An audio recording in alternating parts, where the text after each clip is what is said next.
एक नई लेकिन जबरदस्त कंपनी जिसके फाइनेंशियल्स काफी स्ट्रांग है और वैल्यूएशंस काफी अट्रैक्टिव है। ये कंपनी 20 से ज्यादा कंट्रीज में अपने प्रोडक्ट एक्सपोर्ट करती है, 10 से ज्यादा फ्लेवर और private labelling. Peanut butter industry में एक नया IPO mother nutri foods limited. सब कुछ स्ट्रांग है तो क्या सच में बनने वाला है पैसा? चलिए जानते हैं इस कंपनी की पूरी डिटेल। नमस्कार दोस्तों, मेरा नाम राजेंद्र सिंह गोड़े और आज हम आईपीओ की शुरुआत करें उससे पहले बात करते हैं आज दो आईपीओ गैलार्ड स्टील और एक्सेलसॉफ्ट टेक्नोलॉजीज के आईपीओ की, जिनका आज अलॉटमेंट आने वाला है। गैलार्ड स्टील जिसे एक जबरदस्त रिस्पांस मिला था और ये आईपीओ 375.54 टाइम्स का सब्सक्रिप्शन देखने को मिला था, जहां पर क्यूआईबी ने 228 टाइम्स तो एनआईआई ने 624 टाइम्स, तो वह रिटेल में भी 351 टाइम्स का जोरदार सब्सक्रिप्शन देखने को मिला था। तो अलॉटमेंट के चांसेस तो काफी टफ है, बट किसी को तो मिलना है। अगर आपको मिलता है तो आप समझिए कि आपका जैकपॉट लग चुका है, क्योंकि ग्रे मार्केट में भी 46.67% यानी 70 रुपीज के आसपास की इसकी प्रीमियम देखने को मिल रही है। आईपीओ सब्सक्रिप्शन के बाद कॉन्स्टेंटली बढ़ती हुई दिखी है। अब बात करते हैं आज का दूसरा आईपीओ एक्सेलसॉफ्ट टेक्नोलॉजीज की, जिसके भी आज अलॉटमेंट आने वाले हैं। इस कंपनी के आईपीओ को भी एक अच्छा खासा रिस्पांस देखने को मिला था। मेन बोर्ड सेगमेंट का आईपीओ जिसमें क्यूआईबी ने 50 टाइम्स तो एनआईआई ने 107 टाइम्स, तो वही रिटेल ने 16.44 टाइम का सब्सक्रिप्शन देखने को मिला था। ओवरऑल अगर बात करें तो 45.46 टाइम का सब्सक्रिप्शन देखने को मिला था और ग्रे मार्केट में 6.67 यानी 8 रुपए के आसपास की इसकी प्रीमियम देखने को मिल रही है। अभी वर्तमान में एक आईपीओ सुदीप फार्मा ओपन है, जिसका डे 1 का सब्सक्रिप्शन हो चुका है, जहां पर क्यूआईबी ने 0.10 टाइम्स तो एनआईआई ने 5.70 टाइम्स, तो वही है रिटेल ने 2.75 टाइम्स का सब्सक्रिप्शन देखने को मिला। मतलब ओवरऑल में 2.62 टाइम ये आईपीओ डे 1 पर सब्सक्राइब हो चुका है, जो कि एक अच्छा खासा रिस्पांस देखने को मिला है। और ग्रे मार्केट में प्रीमियम की बात करें तो 20.24% यानी 120 रुपए के आसपास की ग्रे मार्केट में प्रीमियम देखने को मिल रही है। अब देर ना करते हुए शुरू करते हैं आज का हमारा IPO mother nutri foods limited. 2022 में इनकॉर्पोरेट हुई कंपनी, बहुत ही शॉर्ट टाइम में कंपनी ने अपना स्पेस बना लिया है पीनट बटर सेगमेंट में, जहां पर ये B2B मैन्युफैक्चरिंग करती है, जिसमें कंपनी बनाती है 10+ फ्लेवर के पीनट बटर 5 वेरिएंट, जिसमें crunchy, creamy, natural flavoured, high protein. ये कंपनी प्राइमरीली B2B मॉडल पर काम करती है, यानी कि कंपनी खुद अपना पीनट बटर बनाती है और ब्रांड्स को सप्लाई करती है। इनका खुद का ब्रांड है स्प्रेड एंड ईट।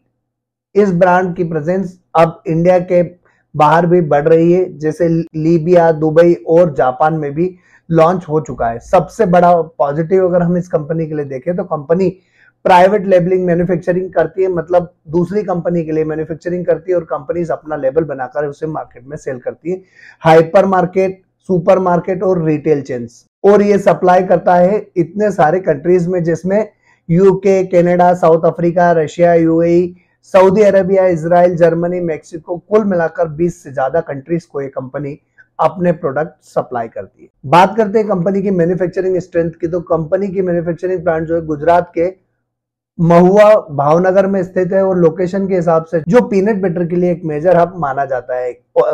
31 जुलाई 2025 तक कंपनी के पास 41 एम्प्लॉयज की टीम है, जिसकी सहायता से कंपनी अपने बिजनेस ऑपरेशंस रन करती है। मदर न्यूट्री फूड का बिजनेस मॉडल काफी बैलेंस है। ओन प्रोडक्ट जिसमें spread and eat, private labelling for global buyers, wide flavour range, export support demand. Private labelling से फिक्स्ड बल्क ऑर्डर मिलते हैं कंपनी को, जिससे रेवेन्यू स्टेबल रहता है। अब अगर हम एक बार की स्ट्रेंथ की बात करें कंपनी की, तो ग्लोबल एक्सपोर्ट नेटवर्क जो 20 से ज्यादा कंट्री में काफी स्ट्रांग है, 10 से ज्यादा फ्लेवर है जो प्रोडक्ट वेराइटी दिखाता है और स्ट्रांग B2B डिमांड है। न्यू एज कंपनी है, असेट लाइट ऑपरेशन है कंपनी के, और इनके साथ साथ ये कंपनी अपना खुद का ब्रांड स्प्रेड एंड ईट को भी ग्रो कर रही है। और इनकी जो लोकेशन है वो रॉ मटेरियल के हिसाब से इस कंपनी को एक एक्स्ट्रा एज प्रोवाइड करता है। अब बात करते हैं कि इस कंपनी के आईपीओ की कुछ रिस्क के बारे में। कंपनी जो है वो बहुत ही ज्यादा नई है, 2022 में ही इनकॉर्पोरेट हुई थी।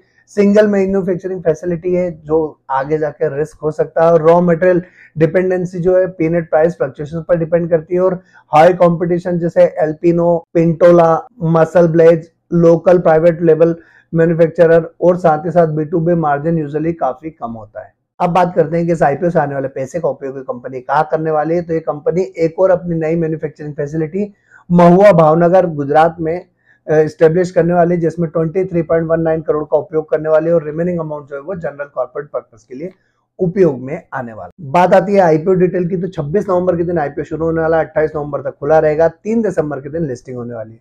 10 रुपए फेस वैल्यू वाला शेयर 111 से 117 रुपए का प्राइस बैंड होने वाला है। 39.59 करोड़ का आईपीओ साइज है, जिसमें से 31.67 करोड़ का फ्रेश इशू होने वाला है और 7.92 करोड़ का ओएफएस होने वाला है, बुक बिल्ड इश्यू टाइप है, और बीएससी का एसएमई आईपीओ। अब बात आती है कि इस कंपनी के आईपीओ में मिनिमम इन्वेस्टमेंट किस कैटेगरी में कितना करना होगा।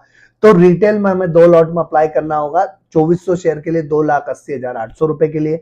तो स्मॉल एचएनआई कैटेगरी में मिनिमम 3 लॉट में अप्लाई करना होगा 3600 शेयर के लिए 4,21,200 रुपए के लिए। और एचएनआई का जो मिनिमम इन्वेस्टमेंट होने वाला है वो है 8 लॉट में 9,600 शेयर 11,23,200 रुपए के लिए।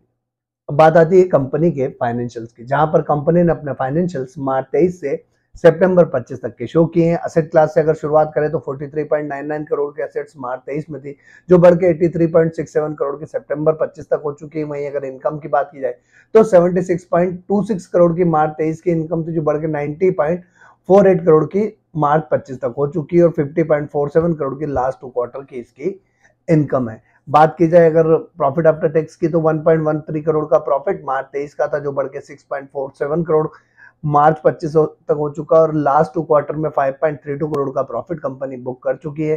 एबिटा मार्जिन की बात की जाए तो 2.92 करोड़ का एबिटा मार्च 23 का था, जो बढ़ के 10.22 करोड़ मार्च 25 और 7.44 करोड़ सितंबर 25 तक हो चुका है। वहीं नेटवर्थ की अगर बात करें तो 5.66 करोड़ की नेटवर्थ मार्च 23 की थी, जो बढ़ के 30.45 करोड़ की सितंबर 25 तक कंपनी की नेटवर्थ हो चुकी है। और रिजर्व एंड सरप्लस की बात करें तो 1.13 करोड़ की मार्च 23 के रिजर्व थे, जो बढ़ के 20.54 करोड़ की सितंबर 25 तक रिजर्व हो चुकी है। वहीं अगर बोरोइंग की बात करें 23.37 करोड़ की मार्च 23 की बोरोइंग थी, जो बढ़ के 30.53 करोड़ हो चुकी है।